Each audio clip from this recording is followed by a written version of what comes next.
যে ব্যক্তি ঈমানের সাথে ভালো কাজ করে, মান আমিলা সালিহাম মিন যাকারিন আও উনসা, নারী হোক কিংবা পুরুষ হোক, যদি ঈমানের সাথে সে ভালো কাজ করে, ফালা নুহইয়ান্নাহু হায়াতান তাইয়্যিবা, আমি তাকে পুরস্কার দেব দুটি, একটি দেব দুনিয়াতে, আরেকটি দেব আখিরাতে। দুনিয়ার পুরস্কার হচ্ছে যে ঈমানের সাথে সৎ কাজ করে, তাকে আমি উত্তম জীবন উপহার দেব, উত্তম জিন্দেগি আল্লাহ পাক তাকে উপহার দেবে। সে দরিদ্র হলেও সে সম্মানিত হবে, মাজলুম হলেও সে বিজয়ী হবে, জীবন চলে গেলেও সে হারবে না, সে জিতে যাবে। চিৎকার দেখুন সুবহানাল্লাহ। হায়াতান তাইয়্যিবা, না খেয়ে থাকলেও সে পরিতৃপ্ত আত্মার অধিকারী হবে। মানুষ তার উপর লানত পেশ করবে না, মানুষের দোয়া ভালোবাসায় সে সিক্ত হবে। এটাকে বলা হয় হায়াতে তাইয়্যিবা, উত্তম জীবন আল্লাহ পাক তাকে উপহার দেবে। এটা হচ্ছে দুনিয়ার পুরস্কার। আখিরাতের পুরস্কার কি? আখিরাতের পুরস্কার হচ্ছে ওয়ালা নাজজিয়ান্নাহুম আজরাহুম বিআহসানি মা কানু ইয়ামালুন।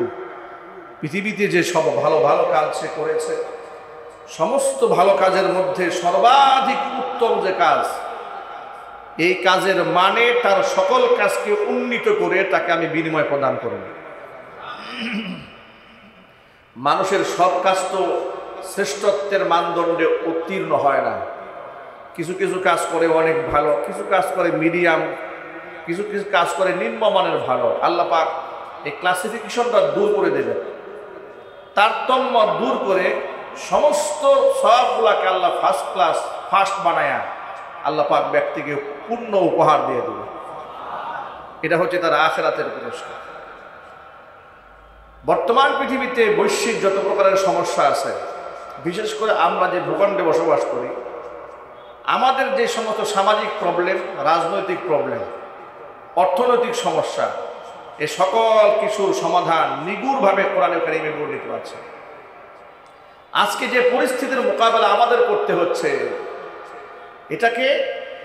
এটাকে এভাবে বলা যায় যে ১৫০০ বছর আগে আল্লাহর দেওয়া সলিউশন, আল্লাহর দেওয়া সমাধান, এটা আমরা বাস্তবিক জীবনে গ্রহণ না করার কারণে আজকে আমাদের উপরে এই কৃত্রিম মুসিবত চেপে বসেছে।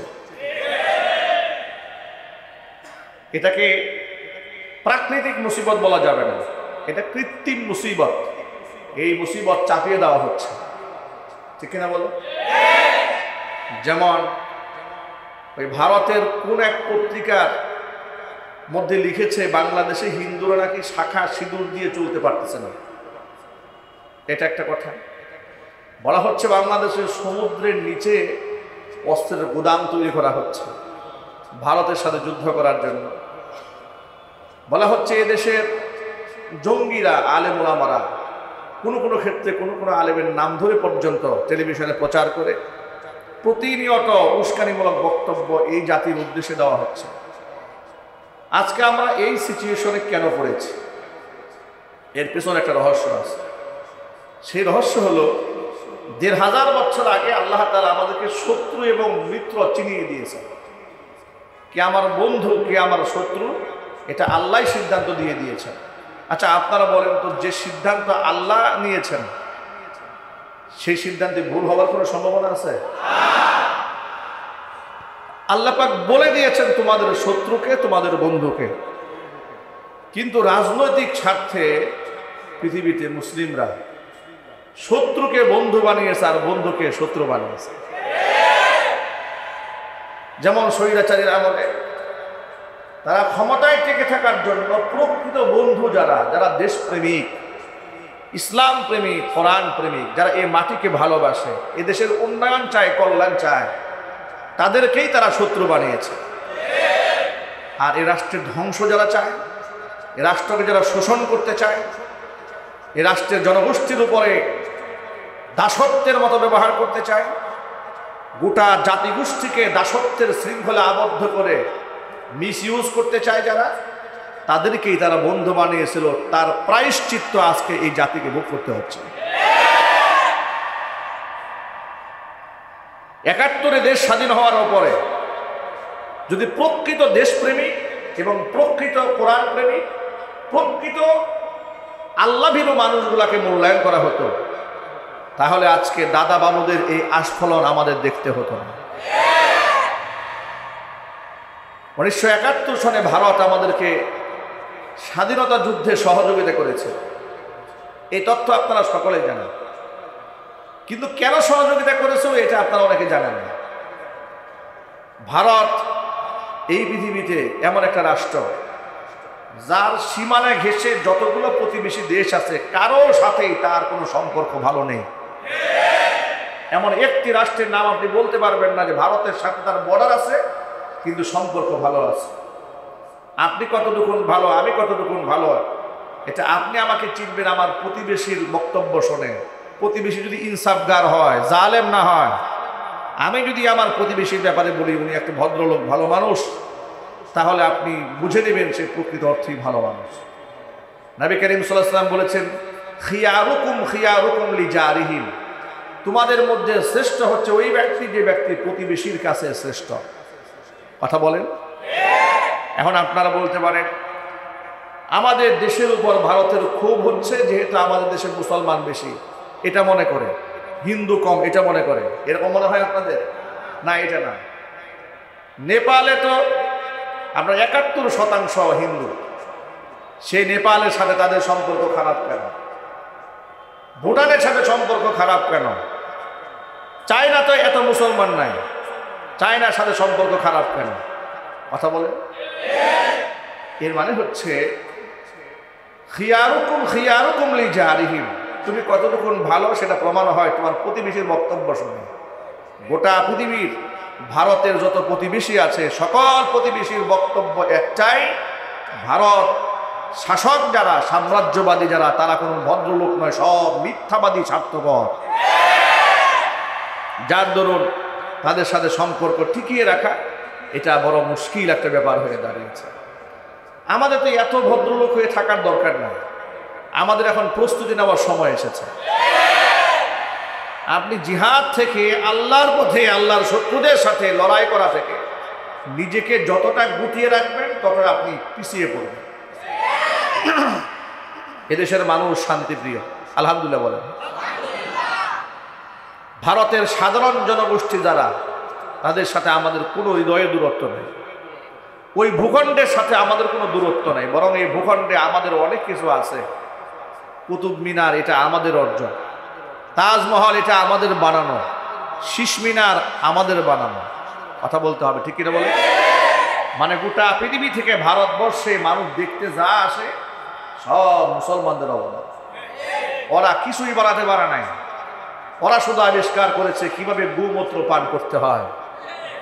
এগুলা ছাড়া এদের পৃথিবীতে আলোচনার কেন্দ্রবিন্দু হওয়ার মতো তেমন কোনো আবিষ্কার ওদের নেই, ঠিক কিনা জোরে বলে? পৃথিবীর যত কুসংস্কার আছে গোটা বিশ্ব পরিমণ্ডলে সকল কুসংস্কার একত্রিত করলেও শুধু ভারতে হিন্দুদের যে কুসংস্কার আছে সমান হবে না। যত প্রকার কুসংস্কার আছে এর সব এরাই দুনিয়াব্যাপী ছড়িয়ে দিয়েছে। আমার প্রিয় বন্ধুগণ, তাহলে এই সমস্যার সমাধান কি? সমস্যার সমাধান কোরআন মাজিদের মধ্যে আল্লাহ পাক দান করেছেন। তোমার শত্রুকে মিত্রকে আগে ডিসাইড করে দিলাম তোমাদেরকে। ইয়া আইয়ুহাল্লাযীনা আমানু লা তাত্তাখিযু আদুব্বি ওয়া আদুওয়াকুম আউলিয়া। ওই ইমানদারেরা, আমি আল্লাহর দুশমন যারা এবং তোমাদের দুশমন যারা, তাদেরকে তোমরা কখনো বন্ধুরূপে গ্রহণ করো না। বন্ধুরূপে গ্রহণ করলে তারা তোমাদের ছুরি মারবে, তাদেরকে যে পাত্রে খেতে দেবে সেই পাত্রই তারা ফুটো করে ফেলবে। খবরদার, যারা আল্লাহর দুশমন, কোরআনের দুশমন, ইমানদারদের দুশমন, তাদের সাথে আল্লাহ তাআলা বন্ধুত্ব করা হারাম করে দিয়েছে। আমাদের দেশেও যারা সাধারণ অমুসলিম, হিন্দু আছে, বৌদ্ধ আছে, খ্রিস্টান আছে, পাহাড়ি আছে, সাঁওতাল আছে, এদের সাথে আমাদের কোনো হৃদয়ের দূরত্ব নাই, দ্বন্দ্ব নাই। বরং পারিপার্শ্বিক একটা দেশের মধ্যে বসবাস করতে গেলে যে সৌহার্দ্যপূর্ণ আচরণ থাকা দরকার, সেটা এমনভাবে আমরা এদেশে বাস্তবায়ন করতে সক্ষম হয়েছি, গোটা পৃথিবীর মধ্যে আমরা মডেল হয়ে দাঁড়িয়ে আছি। ঠিক কিনা জোরে বলেন? আমাদের দেশে হিন্দু লোকেরা দোকানে ব্যবসা বাণিজ্য করছে, অধিকাংশ মিষ্টির দোকান হিন্দুদের, স্বর্ণের দোকান অধিকাংশ তাদের। তারা নিরাপত্তার সাথে বছরের পর বছর এখানে বসবাস করছে, ব্যবসা বাণিজ্য পরিচালনা করছে, উঠা বসা করছে। আমাদের পারিবারিক প্রোগ্রামগুলোতে তারা আসতেছে, তাদের পারিবারিক প্রোগ্রামে আমরা যাচ্ছি। এভাবে একটা সৌহার্দ্যপূর্ণ একটা সম্পর্ক এদেশে হিন্দু, মুসলিম, বৌদ্ধ, খ্রিস্টানদের সাথে আছে। কোনো দূরত্ব নেই, দাঙ্গা নাই। কিন্তু হঠাৎ করে একটা জনগোষ্ঠীকে, সেটা নাম হচ্ছে ইসকন, এই ইসকনদেরকে হিন্দুদের ব্যানার দিয়ে নামিয়ে দিয়ে তারা মুসলিম এবং হিন্দু একটা দাঙ্গা বাঁধাইয়া দেওয়ার জন্য ষড়যন্ত্র চালাচ্ছে। এবং এই দেশে ইসলামের যে প্রভাব, এটাকে নষ্ট করে হিন্দুত্ববাদের প্রভাবকে কায়েম করার জন্য বিগত 16 বছরে স্বৈরাচারী হাসিনাকে হাতিয়ার বানিয়ে তারা চেষ্টা চালিয়েছে, যার দরুন বিগত জীবনে অসংখ্য সাধারণ হিন্দুদের মন্দির ইসকনের লোকেরা দখল করেছে, কিন্তু তারা কিছুই বলতে পারে না। ইসকন শুধু মুসলমানদের দুশ্মন নয়, এই কথাটা রেকর্ড হচ্ছে, অনেক হিন্দু লোকেরা কথাটা শুনবে। ইসকন এটা শুধু মুসলিমদের শত্রু নয়, ওরা হিন্দুদেরও শত্রু। অসংখ্য হিন্দুদের মন্দির তারা দখল করেছে। যখন অ্যাডভোকেট সাইফুল ইসলামকে হত্যা করা হলো চিটাগাংয়ে, গোটা বাংলাদেশে যখন ইসকনকে চিরুনি অভিযান চালানো হলো, তখন তারা ফরিদপুরের যে ইসকন সদস্যরা সাধারণ হিন্দুদের মন্দির দখল করে ফেলেছিল, হিন্দুরা ইসকন সদস্যদেরকে ঘাড় ধাক্কা দিয়ে মন্দির থেকে তাড়িয়ে দিয়েছে। এর দ্বারা স্পষ্ট প্রমাণ হয় এরা এই দেশে এসেছে, এদেশে এদের কর্মসূচি বাস্তবায়িত হয় তাদের ধর্মীয় পুস্তক হিসেবে নয়, এদেশে তাদের কর্মকাণ্ড বাস্তবায়িত হয় ভারতের প্রেসক্রিপশনে। যার দরুন স্বৈরাচারী হাসিনার পতনের পরেও নরেন্দ্র মোদী এত কষ্ট পায় নাই, যত বেশি কষ্ট পেয়েছে তাদের তথাকথিত প্রভু চিন্ময় কৃষ্ণ দাসকে গ্রেফতার করার পর। ওরা এত পাগল হয়েছে, একটা সভ্য দেশের একটি গণতান্ত্রিক রাষ্ট্রের প্রধানমন্ত্রী এবং যিনি প্রধান উপদেষ্টা ডক্টর মোহাম্মদ ইউনূস, একজন সভ্য, একজন নম্র, একজন ভদ্র মানুষ, এত কিছু হওয়ার পরেও রাগান্বিত চেহারা জাতি কখনো দেখে নাই। কোনো হিংসাত্মক কথা তার মুখ থেকে বের হয়নি, প্রতিশোধ গ্রহণ করার মতো বাণী তার মুখ থেকে আমরা কখনোই শুনতে পাই না। এমন একজন ব্যক্তি ছবি নিয়ে দেখলাম ভারতে, হিন্দুরা ছবির মধ্যে জুতা দিয়ে আঘাত করতেছে আর বলতেছে চিন্ময় কৃষ্ণ দাসকে মুক্তি দিতে হবে। হঠাৎ করে চিন্ময় কৃষ্ণ দাসের প্রতি তাদের এত মহব্বত কেন, এত স্বার্থ কেন? স্বার্থটা হলো এই, চিন্ময় কৃষ্ণ দাসকেই তারা দাবার চাল বানিয়েছে, তাকেই তারা মূল এজেন্ট হিসেবে রেখেছে বাংলাদেশে হিন্দু মুসলিম রাইট লাগাই দেওয়ার জন্য। কথা বলতে হবে, ঠিক কিনা? ওরা যে সন্ত্রাসী আর ওরা যে গুন্ডা, এটা তো প্রমাণ হয়েছে। আপনারা দেখেছেন আদালত চত্বর থেকে অ্যাডভোকেট সাইফুল ইসলামকে তারা ছিনিয়ে নিয়ে প্রকাশ্য দিবালোকে জবাই করেছে। বাংলাদেশে যত জঙ্গি সংগঠনের কথাই বলেন, সন্ত্রাসের কথা বলেন, যত কিছুই বলেন না কেন, এই হিংস্রতা তো আজ পর্যন্ত কেউ দেখাতে সাহস পায় না যে তুমি অ্যাডভোকেটকে ধরে নিয়ে জবাই করেছে।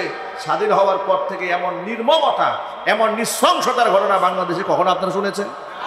কখনো শুনেছেন? ওরা সাহস কেন পেয়েছে? কারণটা শোনো। ওরা সবসময় মনে মনে চিন্তা করে, ছোট্ট বাংলাদেশের ভূখণ্ডে যদিও আমরা অপকর্ম করি, আমাদের সাপোর্ট দেওয়ার জন্য বিরাট একটা রাষ্ট্র আমাদের পাশে আছে সহযোগিতা করার জন্য। যে কোনো মুহূর্তে তারা আমাদেরকে সাহায্য করবে, সাপোর্ট দেবে, অস্ত্র দিয়ে সাপোর্ট দেবে, সৈনিক দিয়ে সাপোর্ট দেবে। সেই বল নিয়ে তারা ৯৫% মুসলমানের দেশে ওরা ৫% সংখ্যায় হয়ে এমন দাম্ভিকতার সাথে কথা বলে, মনে হচ্ছে ওদের বক্তব্য শুনলে মনে হয় আমরা মুসলমানরাই এই দেশে সংখ্যালঘু। ঠিক কিনা বলেন? এদের দুঃসাহসটা দেখেন। বাংলাদেশের স্বাধীনতার পতাকা, দেশের পতাকাকে নিচে নামিয়ে ওদের সন্ত্রাসী গেরুয়া পতাকা ওরা চট্টগ্রামে উপরে উঠায় দিল। এত বড় রাষ্ট্রদ্রোহিতা করলো ওরা। ওদের সাহস কত বড় মারাত্মক দেখেন। ওরা সেনাবাহিনীর উপরে এসিড নিক্ষেপ করলো। পুলিশদের উপর গরম পানি নিক্ষেপ করলো। ওরা সেনাবাহিনী পিটাতেও ভয় পায় না, পুলিশ মারলেও ওরা ভয় পায় না। ওরা রাষ্ট্রের পতাকার নিচে পদদলিত করে গেরুয়া পতাকা উপরে উঠাতেও ভয় পায় না। কথায় আছে ছাগল নাচে খুঁটির জোরে। কোন খুঁটির জোরে তোমরা নাচো সে তো আমরা খুব ভালো করে বুঝি, কিন্তু আমরা এই দেশের মানুষকে শান্ত থাকতে বলেছি যে ওদের টোপে ওদের ফাঁদে পা দেওয়া যাবে না। ওরা কেন আমাদেরকে বলে এই দেশে হিন্দু নিধন হয় আপনাদেরকে বুঝায়। সবসময় মনে রাখবেন, প্রকৃত অপরাধী যে হয় নিজের অপরাধকে ধামাচাপা দেওয়ার জন্য অন্য ব্যক্তিকে অপরাধী হিসেবে প্রমাণ করার জন্য সবসময় চেষ্টা করে। ওদের দেশে যে পরিমাণ মুসলিম নিধন হয়, ওদের দেশে যে পরিমাণ মসজিদ বুলডোজার দিয়ে ভাঙা হয়, আপনারা তো সচেতন মানুষ, জ্ঞানী মানুষ, আপনারা সকলেই এগুলো জানেন। মুসলিমদেরকে দাড়ি ধরে ধরে যে পিটানো হয়, জয় শ্রীরাম না বললে আঘাত করা হয়, রক্তাক্ত করা হয়, খুন করা হয়, কি পরিমাণ বাড়িঘর তার ধ্বংস করেছে। আপনারা তো শুধুমাত্র ওই বাবরি মসজিদের খবর জানেন যে বাবরি মসজিদটা ভেঙে দেওয়া হয়েছে। বাবরি মসজিদের আশেপাশে গুজরাটের কয়েক শত মসজিদ বুলডোজার দিয়ে ভেঙে দিয়েছে। আলোচনায় আসে না কেন? ওগুলো আলোচিত মসজিদ নয় এই জন্য, যেহেতু বাবরি মসজিদ 1992 সাল থেকে বিরাট একটা ঐতিহাসিক আন্দোলন চলছে এটা নিয়ে, এটার খবর আপনারা সকলেই জানেন। আপনার ভিতরগত তথ্য নিয়ে দেখেন, ওরা শত শত মসজিদ ভেঙে দিয়েছে। ওরা মুসলমানদের সাথে দাঙ্গা লাগাই দেওয়ার জন্য মসজিদের সামনে এসে ঢুল তবলা বাজিয়ে পূজার অর্চনা করছে, যাতে করে মুসলমানরা ক্ষিপ্ত হয়ে ওদেরকে ধরতে যায়। সংখ্যায় ওরা বেশি, মুসলমানদেরকে কুচোকাটা করতে পারে। এইভাবে সংখ্যালঘুদের উপর নির্যাতন যারা চালায়, মসজিদ ভেঙে মন্দির যারা বানায়, মুসলিম নিধন যারা করে, তারা আমাদেরকে সাম্প্রদায়িক সম্প্রীতি শোনায়। আমরা স্পষ্ট বার্তা জানিয়ে দেই, সাম্প্রদায়িক সম্প্রীতি কিভাবে বজায় রাখতে হয় এটা যদি গোমূত্র পানকারীদের শিখতে হয়, তাহলে বাংলাদেশে ভিক্ষুকের মতো, এতিমের মতো তাকিয়ে থাকতে হবে।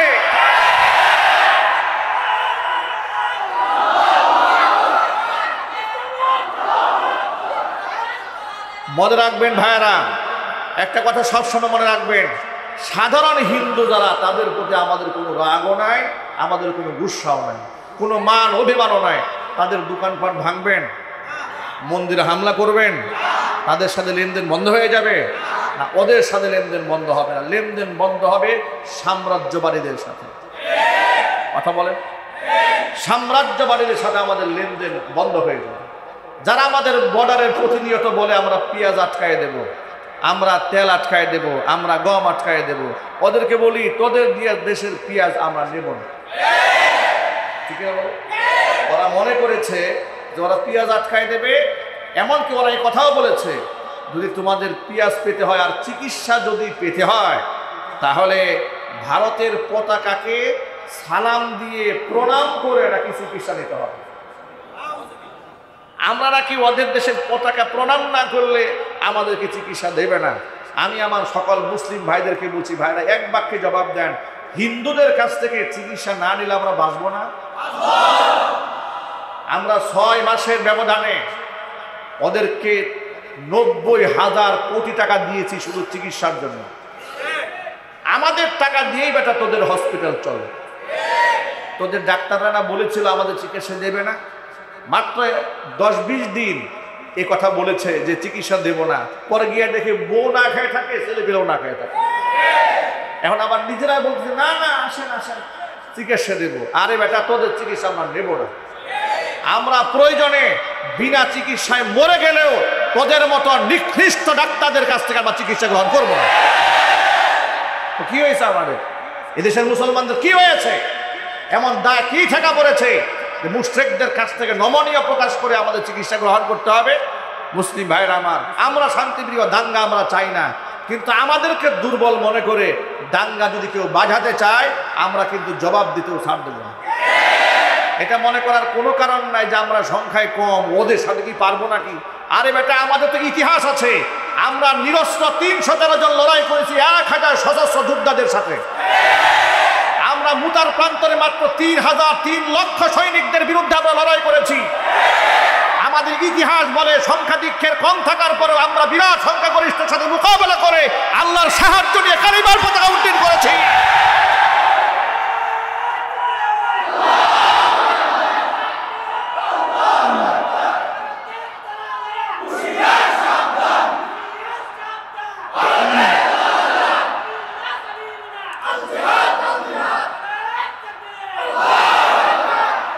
যুবকেরা আমার প্রস্তুতি গ্রহণ করে থাকেন, জিহাদে আপনাকে অবতীর্ণ হতেই হবে। নিজেকে আড়াল করে রাখতে চাইলেও আপনি আড়াল করে রাখতে পারবেন না। আপনি মনে মনে ভাবেন যে কোনোদিন আমি জিহাদ করবো না, চেতনা আমার মধ্যে নাই। তাহলে শুনেন নবীজি কি বলেছেন। আল্লাহর হাবিব বলেছেন, মান লাম ইয়াগজু ওয়া লাম ইউজাব্বিজ গাজিয়ান, যে ব্যক্তি নিজে কোনোদিন জিহাদের ময়দানে যায় নাই, কোনো মুজাহিদকে সে সাহায্যও করেনি, এমনকি মনে মনে আল্লাহর রাস্তায় জিহাদ করবে স্বপ্ন যে ব্যক্তি দেখে নাই, নবীজি বলেছেন ব্যক্তি যখন মারা যাবে মাতা আলা শুবাতিন মিনান নিফাক, ও মুসলমান হয়ে মরবে না, সেই ব্যক্তি মুনাফিক হয়ে মরবে।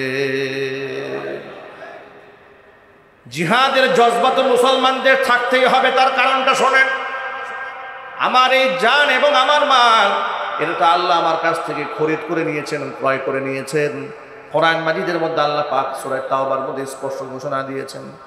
আল্লাহ পাক বলেন, ইন্নাল্লাহা আশতারা মিনাল মুমিনিনা আনফুসাহুম ওয়া আমওয়ালাহুম বিআন্না লাহুমুল জান্নাহ يقاتلون في سبيل الله فيقتلون ويقتلون।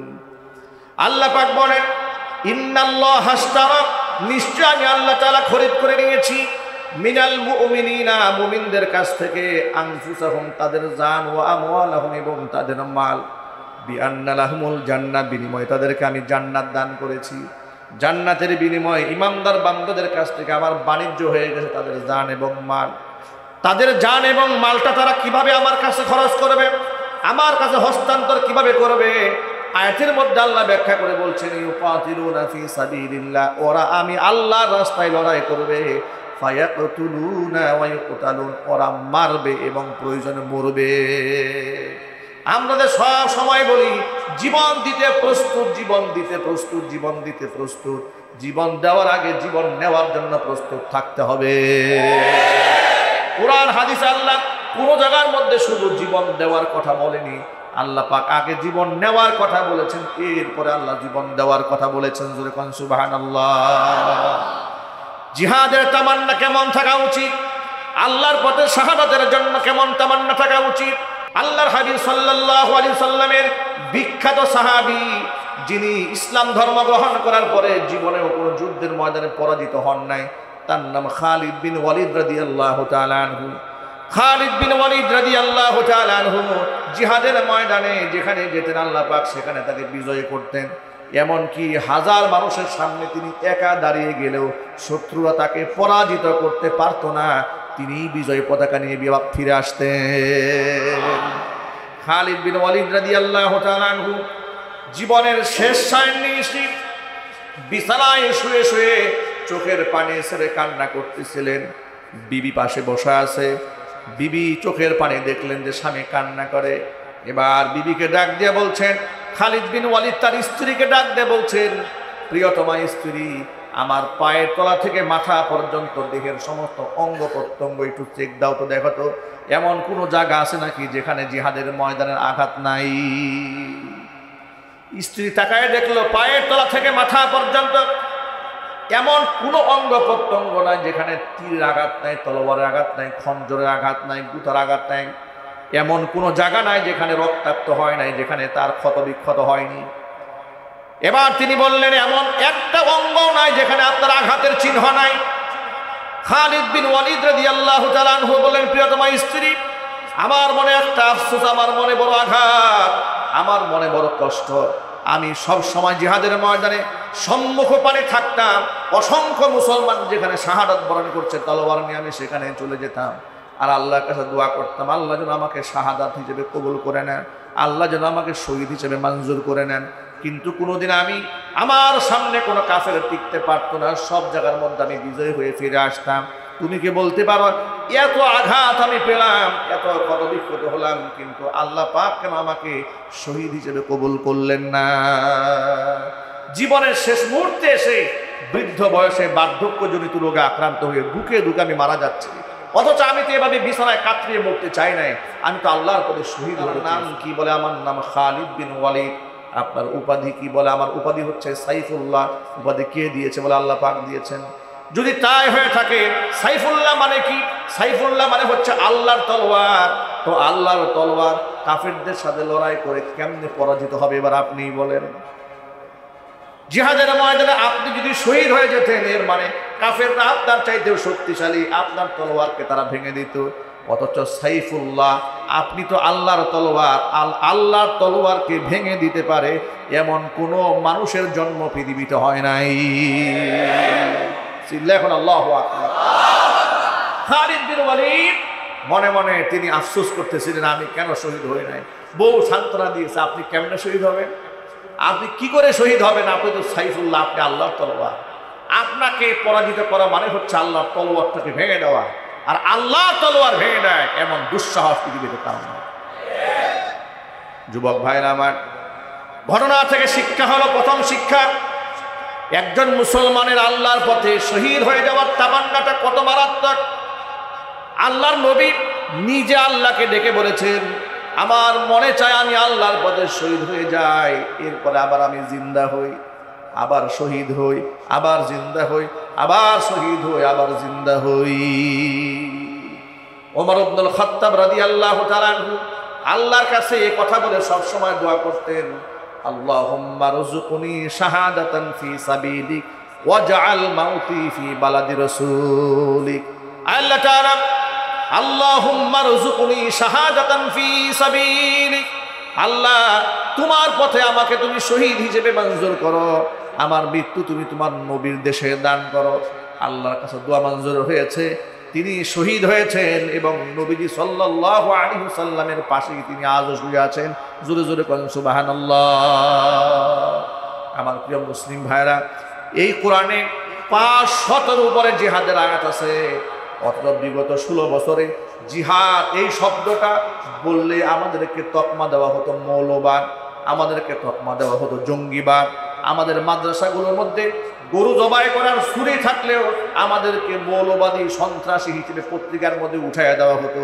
অথচ ইসকনের এক একটা মন্দিরের মধ্যে আপনি যদি ঢুকেন, এক একটা মন্দিরের মধ্যে এই পরিমাণ দেশি বিদেশি অস্ত্র আছে। অস্ত্র দেখে মনে হয় না এটা কোনো মন্দির ইবাদতখানা, দেখেই মনে হবে এটা সন্ত্রাসীদের আড্ডাখানা। ওরা গোটা দুনিয়াবাসীকে ধোঁকা দিয়ে বোকা বানাচ্ছে। ওরা বলে আমরা বিবাহ করি না, আমরা নিজেকে আত্মসংযম করি। অথচ এই ইসকনের প্রধান যিনি চিন্ময় কৃষ্ণ দাস, তার বিরুদ্ধে একাধিক ছোট্ট ছোট্ট নাবালেগ বাচ্চাদের অভিযোগ আছে, তারা তাদেরকে বলাৎকার করেছে। বলাৎকার করার কারণে এই চিন্ময় কৃষ্ণ দাসকে মন্দির থেকে তারা ঘাট ধাক্কা দিয়ে বের করে দিয়েছে। বিবাহ করে না, কিন্তু বলাৎকার করে। মনে রাখবেন, এই পৃথিবীতে একমাত্র প্রাকৃতিক ধর্ম, ভারসাম্যপূর্ণ ধর্মের নাম হচ্ছে ইসলাম, যেখানে ইসলাম বাস্তবতাকে স্বীকার করে নিয়েছে। কারণ ইসলাম এসেছে কার কাছ থেকে? যদি বলেন কার কাছ থেকে এসেছে? যেহেতু ইসলাম আল্লাহর কাছ থেকে এসেছে, তো আল্লাহর সৃষ্টি মানুষ কোন আমলে, কোন আখলাকে, কোন চরিত্রে, কোন ব্যবহারে ভালো থাকবে সেটা আল্লাহর জানা আছে না? আল্লাহ পাক বিবাহকে রাসূলের সুন্নাহ বানিয়ে দিয়েছেন। চিল্লায় বলেন সুবহানাল্লাহ। তারা বলেছে বিবাহ না করলে নাকি মহামানব হওয়া যায়। আরে বাবা, এই পৃথিবীতে আল্লাহর নবীর চাইতে বড় মহামানব আর আছে নাকি? আর চিৎকার দিয়ে বলেন আছে। তিনি বিবাহ করেছেন, সংসার করেছেন, বাচ্চা কাচ্চা জন্ম দিয়েছেন, আবার জিহাদ করেছেন, বাজার করেছেন, সব করেছেন। মানবীয় জীবনে যত কিছু করার প্রয়োজন হয় সব কিছু বাস্তবিক অর্থে করে প্রমাণ করেছেন মানুষের কেমন জীবন যাপন করা উচিত। ঠিক কিনা বলেন? আল্লাহর হাবিব বলেন, প্রাকৃতিক ধর্ম ইসলাম, ফিতরাতের ধর্ম ইসলাম, মানুষের স্বভাবজাত ধর্মের নাম ইসলাম। কেমন? আমি একটু ছোট্ট করে উদাহরণ দিই। আপনারা বলেন তো, যদি আপনার টয়লেটের প্রয়োজন হয়, যদি আপনার ইস্তিনজার প্রয়োজন হয়, এটা কি ওয়াজ নসিহত করে বন্ধ করে রাখা সম্ভব? জোরে বলেন। আচ্ছা, কেউ যদি বলে যে আপনি এখন পেশাবে চাপ আসছে, বুটবাজারে খতিব সাহেব মসজিদের মিম্বার থেকে খুব বয়ান দিয়েছে, যদি পেশাব করেন তো কবিরা গুনাহ হবে, আর যদি পেশাব না করেন তাহলে আপনি মহামানব হয়ে যাবেন। কি বলেন? মহামানব হওয়ার জন্য পেশাব আটকায় রাখবেন? এটা আপনি পারবেন না? পারবেন। অনুরূপভাবে মানুষের যে জৈবিক চাহিদা, একটা পুরুষের গায়ে যে হরমোন থাকে, নারীর প্রতি যে আকর্ষণটা থাকে এটা তার ফিতরাটান, এটা সৃষ্টিগত। এটাকে আপনি দামায় রাখতে পারবেন না, আটকে রাখতে পারবেন না। আপনার দেহের অঙ্গ প্রত্যঙ্গের একটা বয়সের চূড়ান্ত সীমানায় যাওয়ার পরে অটোমেটিক চেঞ্জ হয়ে আসে। আপনার গলার কণ্ঠের আওয়াজ চেঞ্জ হবে, শারীরিক অবকাঠামো চেঞ্জ হবে, আপনার অঙ্গ প্রত্যঙ্গের চেঞ্জ আসবে। কথা বলেন ঠিক কিনা বলেন? এটা আসার পরে এটার সুন্নাহ পদ্ধতি কি? বিবাহের মাধ্যমে গোটা দুনিয়ার মধ্যে মানুষ একটা ভারসাম্য সম্ভ্রম একটা জীবন যাপন করবে। কিন্তু যারা বলেছে বিবাহ করা যাবে না, তারা সাধু সন্ন্যাসী জীবনযাপন করবে, এদের চরিত্র আপনি যদি গুগলও সার্চ করেন, গোটা পৃথিবীর মধ্যে সবচেয়ে নিকৃষ্ট চরিত্রে তারা হয়েছে যারা বিবাহ করে না। যারা বিবাহ করেছে তারাই আত্মসংযমী হয়েছে। যারা বলেছে আমরা এই সমস্ত যৌন আকাঙ্ক্ষার দিকে আমরা যাই না, ওরা স্ত্রীর কাছে যায় না, ওরা ছোট ছোট বাচ্চাদের কাছে যায় না। ঠিক কিনা যদি বলেন? এমন একটা লম্পট ব্যক্তির জন্য ভারতে আমাদের দেশের ভাবমূর্তি ক্ষুণ্ণ হবে, আর আমাদের দেশে এমন একটা সন্ত্রাসী গুন্ডার বিচার হবে না, তা তো আমরা মানতে পারি না। ডক্টর মোহাম্মদ ইউনূস, তাকে আমরা ধন্যবাদ জানাই। তিনি একটা যুগান্তকারী পদক্ষেপ গ্রহণ করেছেন। বাংলাদেশের স্বাধীনতার পর থেকে কোনো রাষ্ট্রপ্রধান এমন ব্রিলিয়ান্ট সিদ্ধান্ত গ্রহণ করে নাই, বুদ্ধিভিত্তিক সিদ্ধান্ত, যেটা ডক্টর মোহাম্মদ ইউনূস গ্রহণ করেছে। কি করেছে দেখে, স্বাধীনতার পর থেকে কোনো রাষ্ট্রপ্রধান দেশের মধ্যে যত বড় ক্রাইসিস মোমেন্টে আসুক না কেন, তারা পরামর্শ করেছে কাদের সাথে? তার পাশে কে আছে তার সাথে। যারা ভালো তেল মারতে পারে তার সাথে, যারা তেলের ডিপো খুলতে পারে তার সাথে পরামর্শ করেছে দালালদের সাথে। কথা বলেন ঠিক কিনা? যার দরুন সমস্যার সমাধান হয় নাই। গতকাল এবং পরশুদিন তিনি কি করলেন? দেশের প্রধান প্রধান রাজনৈতিক দলের যারা মুখপাত্র তাদেরকে ডাকলেন, ওপেনে সামনাসামনি বসলেন, যে আপনারা সিদ্ধান্ত দেন, আপনারা মতামত ব্যক্ত করেন। সকলের মতামত তিনি শুনলেন, শ্রদ্ধা করলেন। সকল ঘরানার রাজনীতিবিদদেরকে এক কাতারে বসাইয়া নাস্তা পানি খাওয়ালেন। সুবহানাল্লাহ বলে একটা মিল মহব্বত হলো, একটা সেতু বন্ধন হলো, ঐক্যে যেন ফাটল না হয়, ঐক্য বিনষ্ট না হয়, একত্রিত করলেন। গেল গত পরশুদিনের ব্যাপার। গতকালকে দেশের শীর্ষস্থানীয় আলেম ওলামা, হেফাজুল ইসলামের পক্ষ থেকে, এরপরে চরমনাই ইসলামী আন্দোলনের পক্ষ থেকে, জামাত ইসলামের পক্ষ থেকে, আগে রাজনীতিবিদরা গিয়েছে, গতকালকে গিয়েছে ধর্মগুরুরা। বিভিন্ন ধর্মের অনুশাসনে যাদেরকে মানুষ মানে শ্রদ্ধা করে, শেখ আহমদুল্লাহ হাফিজাহুল্লাহ, মুফতি আব্দুল মালিক হাফিজাহুল্লাহ, হ্যাঁ, ডক্টর আফম খালেদ হোসেনের নেতৃত্বে এতগুলো মানুষ প্রধান উপদেষ্টার সামনে আলেমরা সরাসরি বসেছে। অথচ দেখেন, এই দেশের রাষ্ট্রের শিক্ষা সিলেবাসের যে প্রণয়ন করা হয় গত স্বৈরাচারীর আমলে, আলেমরা শেখ হাসিনার সাথে সরাসরি বৈঠক করার জন্য কতবার অ্যাপ্লিকেশন করেছে, কতবার দরখাস্ত করেছে যে আমরা প্রাইম মিনিস্টারের সাথে বিষয়ে বসবো। তাদের পিছনে, তাদের আমলাদের পিছনে দৌড়াতে দৌড়াতে ঘুরতে ঘুরতে ঘুরতে ঘুরতে জিন্দিগি সারা। তারাই দেখা করতে পারবে যারা শেখ হাসিনার পাঁচারা গোলাম, তারা এছাড়া কেউ দেখা করতে পারবে। ডক্টর মোহাম্মদ কি এটা বলেছে যে আমাকে যারা সমর্থন করেন তারা আসেন, যারা সমর্থন করবেন না তারা আসবেন, এরকম বলেছে? না, আহলে হাদিসের পক্ষ থেকে একজন গিয়েছে, ওলামা ইকরামের পক্ষ থেকে মুখপাত্র তারা গিয়েছে, বিভিন্ন ঘটনা, এমনকি হিন্দু ধর্ম থেকে আসছে, খ্রিস্টান ধর্ম থেকে আসছে, বৌদ্ধ ধর্ম থেকে আসছে, পাহাড়িদের পক্ষ থেকে আসছে। এ ধরনের সব ধর্মগুরুদেরকে নিয়ে ফেস টু ফেস সামনাসামনি বসেছে, তাদের বক্তব্য শুনেছে, তিনি মূল্যায়ন করেছেন। এমন একটা যুগান্তকারী সিদ্ধান্ত যার মাথা থেকে আসে, তিনি তো বড় ঠান্ডা মাথার খেলোয়াড়। কথা বলেন? ভারত তো এমনি পাগল হয় নাই, পাগল হওয়ার কয়েকটা কারণ আছে। আপনাদেরকে বলি কেন পাগল হয়েছে। পাগল হয়েছে বিগত স্বৈরাচারের আমলে স্বৈরাচারীকে ক্ষমতায় বসাবার লোভ দেখিয়ে দেশ থেকে ভারতের সুবিধা যা আছে সব তারা হাতিয়ে নিয়েছে। এমনকি আমাদের উত্তরবঙ্গের লালমনিরহাটে, সেখানে বিরাট এলাকা জুড়ে সেই 47-এর দেশ ভাগ হওয়ার আগে থেকে ব্রিটিশ আমল থেকেই সেখানে একটা বিমান ঘাঁটি ছিল, বিরাট বড় বিমান ঘাঁটি। স্বাধীনতার পর থেকে, দেশ স্বাধীন হওয়ার পরে ওই বিমান ঘাঁটি এই দেশের রাষ্ট্রনায়করা চালু করার চেষ্টা করেছিল, কিন্তু ভারত বলেছে না, এটা আমাদের যেহেতু সীমানা ঘেঁষা, ওখানে যদি বাংলাদেশের বিমান ঘাঁটি হয়ে যায় তাহলে আমাদের জন্য ঝুঁকি হয়। ভারতের স্বার্থে বাংলাদেশের বিমান ঘাঁটি চালু করা হয় নাই। শেখ হাসিনাও সেখানে বিমান ঘাঁটি চালু করে নাই। কারণ সেটা তাদের স্বার্থটা আগে দেখেছে। কেন বলেছে না, ভারতকে আমরা যা দিয়েছি ভারত কোনোদিন ভুলতে পারবে না, বলে নাই? বলেছে। তাকে ধরে এনে রিমান্ডে দিয়ে জিজ্ঞেস করা উচিত কি কি দিয়েছে জাতির সামনে, বল। ঠিক আছে, বলে তাকে রিমান্ডে নেওয়ার দরকার আছে না নাই? এবার শোনেন, সেই বিমান ঘাঁটিতে, যে বিমান ঘাঁটি শেখ হাসিনা বাস্তবায়ন করে নাই ভারতের স্বার্থে, ডক্টর মোহাম্মদ ইউনূস ক্ষমতায় সেই বিমানবন্দরের ঘাঁটিতে প্রথম কাজ শুরু করছে। আরে বাবা, মাথা তো এমনি নষ্ট হয় নাই, পাগল কি আর এমনি হয়েছে? পাগল হয় নাই। মনে রাখা উচিত, নরেন্দ্র মোদী সাহেব আপনি হচ্ছেন চা বিক্রেতা, আর ডক্টর ইউনূস হচ্ছেন নোবেল বিজয়ী। ডক্টর ইউনূসের কথাগুলো শুনবেন। এই 80 থেকে 86 বছর বয়সে বৃদ্ধ মানুষটি যে কি ব্রিলিয়ান্ট উচ্চারণ করেন, যতগুলো দেশের নাম, যতগুলো রাষ্ট্রের নাম উনি অবলীলায় বলেন, এত কাপ চাও সে জীবনে বিক্রি করে নেন। ঠিক কিনা বলেন? এমন একজন মেধাবী মানুষ তিনি, তার সাথে আপনি খেলতে আসছেন। অপেক্ষা করেন, অপেক্ষা করেন। আপনি তো দাঙ্গা বাজাতে চেয়েছিলেন, আপনি দাঙ্গা বাজাতে এসে দেখলেন ডক্টর মোহাম্মদ ইউনূস আলেম, পীর, বুজুর্গ, হিন্দু, বৌদ্ধ, খ্রিস্টান সব এক বানায় ফেলছে। আলহামদুলিল্লাহ বলবেন না? আল্লাহু আকবার বলেন।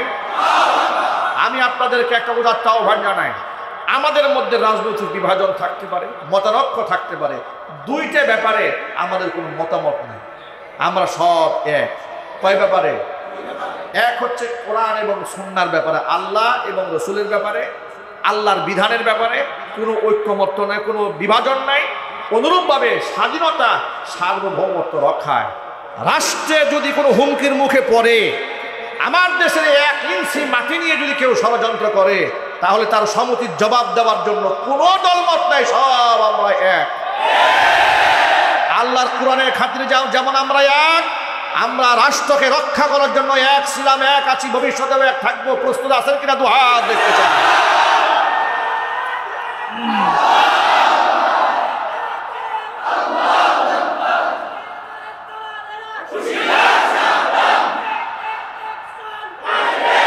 সুতরাং কোন গেম খেলে এদেশের মানুষের সাথে পারা যাবে না ইনশাআল্লাহ। বলেন ইনশাআল্লাহ। ওদিন দেখলাম বর্ডারে ইসকনের সদস্যরা জোর করে বাংলাদেশে এসে পড়ে।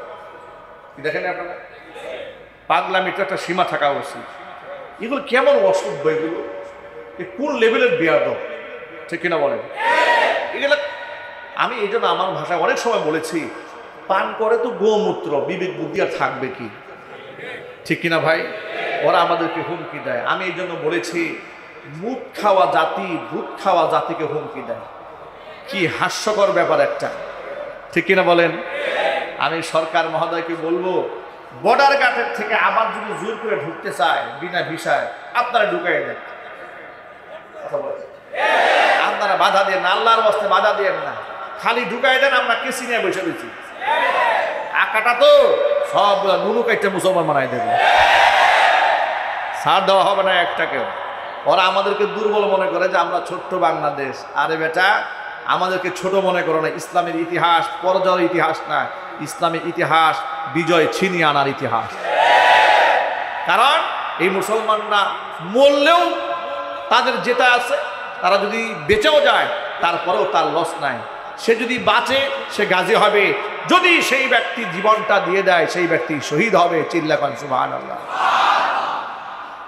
আল্লাহর পথে শহীদ যারা হয় তাদের কোনো ভয় নাই, বিনা হিসেবে আল্লাহ তাআলা তাদের জান্নাত দান করে দিবেন। আল্লাহ পাক তাদের ব্যাপারে কি বলেছেন কোরআন মাজিদে শোনেন। বিখ্যাত সাহাবী জাবের ইবনে আব্দুল্লাহ রাদিয়াল্লাহু তাআলা আনহু, হযরতে জাবের রাদিয়াল্লাহু তাআলা আনহু তিনি উহুদের ময়দানে যান নাই। তার পেছনে কারণ তার পিতা আব্দুল্লাহ তার 9টা কন্যার দায়িত্ব জাবেরের উপর চাপাই দিয়ে তার বাবা চলে গিয়েছিল জিহাদে। পিতা জিহাদে গিয়ে শহীদ হলেন। হযরতে জাবেরের মনটা খুব ভার হয়ে আছে, মন খুব খারাপ। বাবা শাহাদাত বরণ করেছেন। নবীজি সাল্লাল্লাহু আলাইহি ওয়াসাল্লাম বুঝতে পারলেন। নবীজি সাল্লাল্লাহু আলাইহি ওয়াসাল্লাম জাবের রাদিয়াল্লাহু তাআলা আনহুকে ডেকে বলছেন যে, জাবের, তোমার পিতার শাহাদাতের পর আল্লাহর সাথে তোমার বাবার কি কথোপকথন হয়েছে সেটা কি তুমি জানো? জাবের বললেন আল্লাহু ওয়া রাসূলুহু আ'লাম, আমি কেমনে বলবো বিষয়টা, আল্লাহ এবং তার রাসূলই ভালো জানেন। নবীজি সাল্লাল্লাহু আলাইহি সাল্লাম বললেন, তোমার পিতা আব্দুল্লাহর শাহাদাতের পর আল্লাহ পাক তোমার পিতা আব্দুল্লাহকে ডেকে বলেছে, আব্দুল্লাহ রে, তুমি আমার কাছে আজকে যা চাবে তোমাকে তাই প্রদান করা হবে। তোমার পিতা আব্দুল্লাহ আল্লাহকে ডেকে বলল, রব্বুল আলামিন, তুমি যেহেতু আমাকে চাওয়ার সুযোগ করে দিয়েছো, তেমন কিছু চাই না, শুধু একটা বারের জন্য দুনিয়াটা আমাকে আরেকবার পাঠাইয়া দাও। কারণ শাহাদাতের দিক এত সম্মান, এত মর্যাদা, এটা তো আগে জানতাম না। শহীদ হলে যে তুমি এত বড় প্রশান্তি দান করো, শহীদের মৃত্যুর যে কোনো যন্ত্রণা হয় না, আর এত বড় মর্যাদা অধিকারী তুমি শহীদদেরকে বানাও, এটা তো জানা ছিল না। মেহেরবানি করে আরেকটা বার দুনিয়াতে পাঠিয়ে দাও, যাতে করে তোমার পথে লড়াই করে আবার শহীদ হয়ে তোমার কাছে আসতে পারি। আল্লাহ পাক বলেন, আব্দুল্লাহ রে, এই দুনিয়ার নিজাম আমি করে দিয়েছি। স্বাভাবিক মৃত্যু কিংবা শাহাদাতের মাধ্যমে কোনো ব্যক্তি যদি আমার কাছে আসে, তাহলে তাকে আর দুনিয়াতে আর ফিরিয়ে দেওয়া হবে না। তুমি অন্য কেউ চাওয়ার থাকলে চাও। তখন তিনি বললেন, অন্ততপক্ষে দুনিয়াবাসীকে তুমি জানায় দাও, আমরা শহীদ হওয়ার পরে তুমি আমাদেরকে কত মর্যাদা দিয়েছ।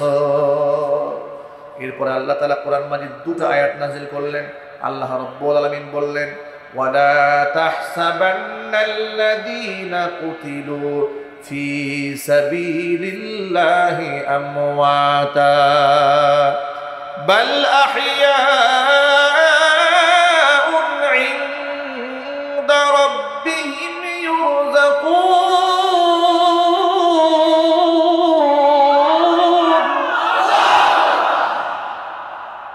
ফারিহিনা বিমা আতাহুমুল্লাহু মিন ফাদলি ويستبشرون بالذين لم يلحقوا بهم من خلفهم ألا خوف عليهم ولا هم يحزنون।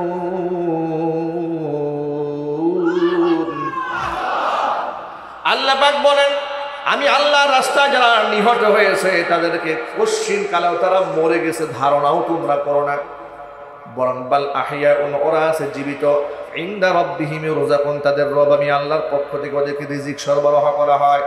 ফারিহিনা বিমা আতাহুমুল্লাহু মিন ফাদলিহি, আমি আল্লাহ তাআলা তাদেরকে যে নিয়ামত দান করেছি, নিয়ামত নিয়ে তারা বড়ই খুশি আছে।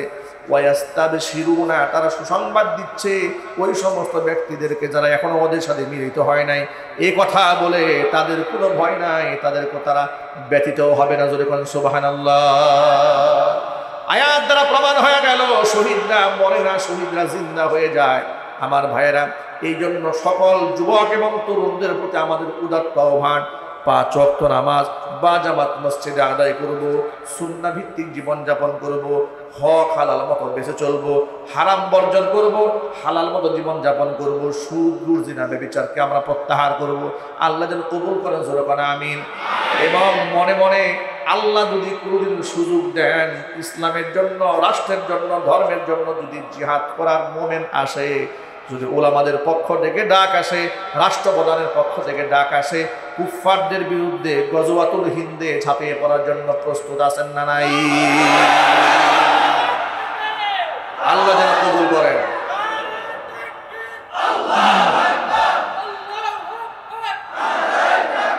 আল্লাহ রাব্বুল আলামিন সকলকে কবুল করেন, মঞ্জুর করেন, জোরে বলেন আমিন। আল্লাহ রাব্বুল আলামিন যে সমস্ত ভাইরা অনেক দূর দারাজ থেকে জুমার নামাজ পড়তে এসেছেন, আল্লাহ তাআলা সকলের পথ চলাকে নিরাপদ করে দেন বা সালামত গন্তব্যে পৌঁছতে পারেন, সেই তৌফিক আল্লাহ রাব্বুল আলামিন দান করেন।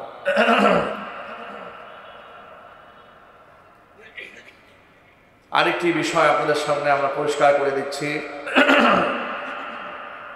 আগামী 12ই ডিসেম্বরে না 11ই ডিসেম্বরে জামালুল কোরআন মাদ্রাসার এখানে মাহফিল, আমি সেখানে দাওয়াত গ্রহণ করেছি।